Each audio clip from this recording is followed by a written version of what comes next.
So let's understand what are input splits in MapReduce. So basically input split is nothing but a chunk of data which goes to one map task. So we all know that MapReduce is a parallel processing architecture, right?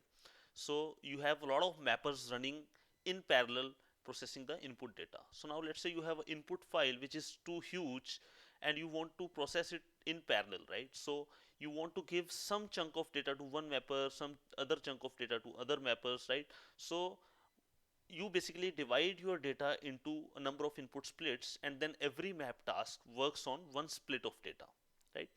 Now what is difference between input split and block size? So basically block size is something which which is at the storage level. So when HDFS is storing data, it basically stores data in form of blocks, right? Every block has a fixed size, and then a file is divided into those blocks when it is stored in HDFS, right?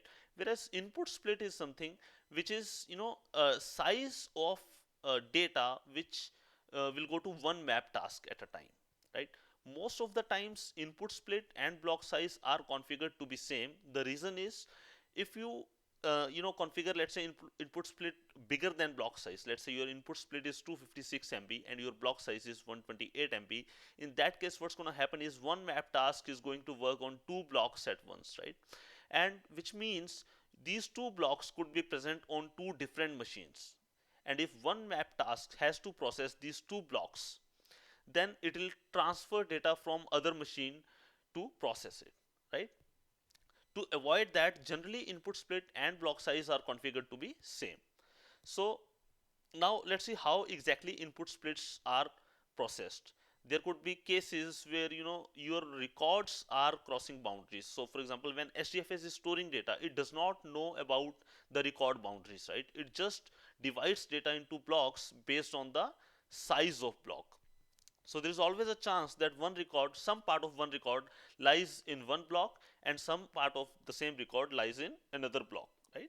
So we'll see how exactly that case is taken care of, and then we'll see how exactly performance is affected. So we have already talked about performance, right? If you keep your input split and block size to be same, most of the times you will get data locality and your map tasks would be launched on the machines where your actual blocks are present, right? So there won't be any data transfer happening, so you'll get the optimal performance. Now let's see how exactly input splits are processed. So let's take first example where you have a file which contains 6 lines and every line is 50 megabyte in size. Okay, so obviously it's not a very practical use case. You generally have smaller records, but for the sake of explanation, let's assume that every record is 50 MB in size.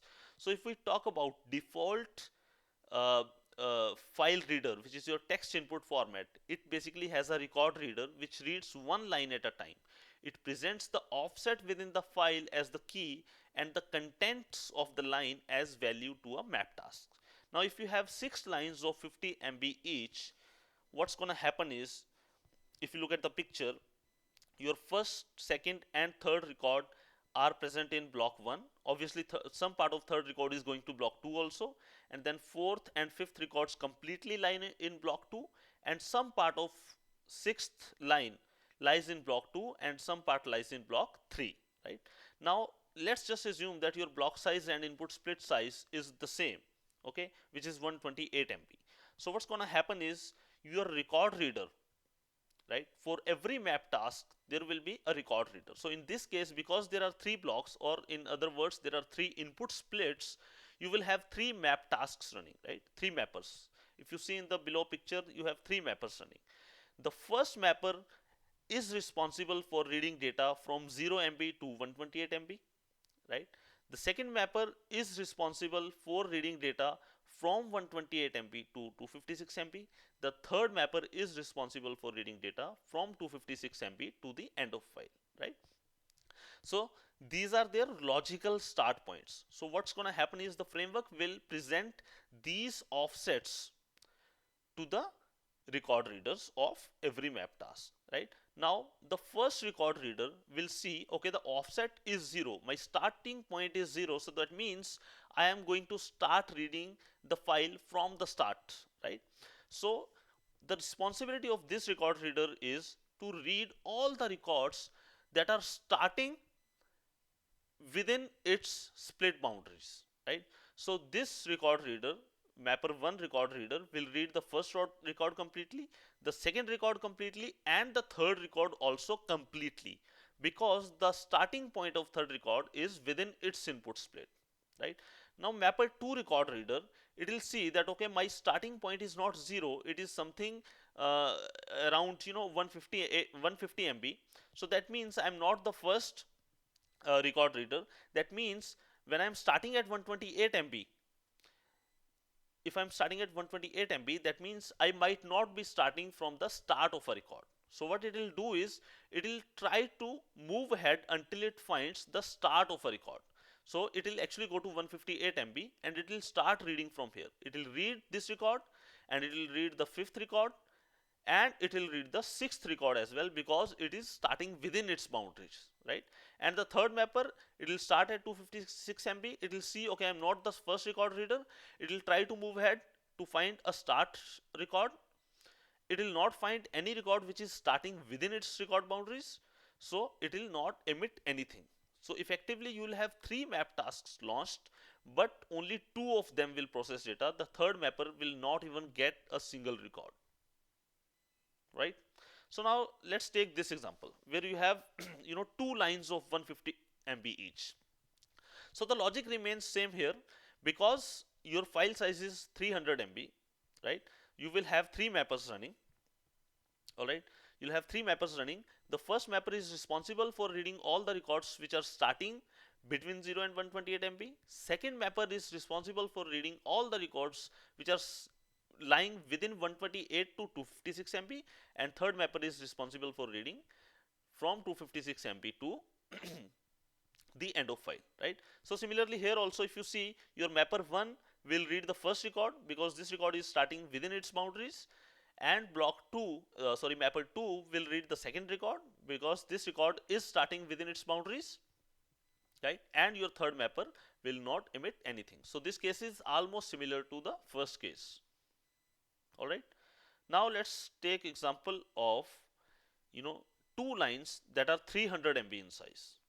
So in this case what's going to happen is your first mapper will read from the start, right, which is the 0th offset. It will read the complete record because it is starting within its boundary. Your mapper 2 will try to find a record which is starting within its boundaries, but it will not find any record, right? So your mapper 2 is not emitting anything here, whereas your mapper 3, the record reader of mapper 3, it will find a starting point of a record and it will emit that second record. Make sense, guys? Cool. So that is all about input splits. So this is basically we talked about default input splits. If you want to customize, if you want to write your own input format, you can write your own record reader, and it is up to you what you want to do. So for example, let's say I have written a record reader which doesn't cater to the specifications given by the framework, and my first record reader itself reads all the records. So I can always put a check in my record reader that if the starting point is 0, I'll read the complete file. Doesn't matter where the blocks are lying, on which machines the blocks are lying, I'll just read the complete file and emit all the records. And any record reader which does not get the 0 as the starting point will not emit anything. So in that case, obviously I will not achieve parallelism, but that's just a way of explaining how you can write your own custom record reader. So for example, if you want to write a record reader which reads 2 lines at once, right? So you can always read these 2 lines together and then emit as one key value pair. So it is up to you what you want to do with that. That's it.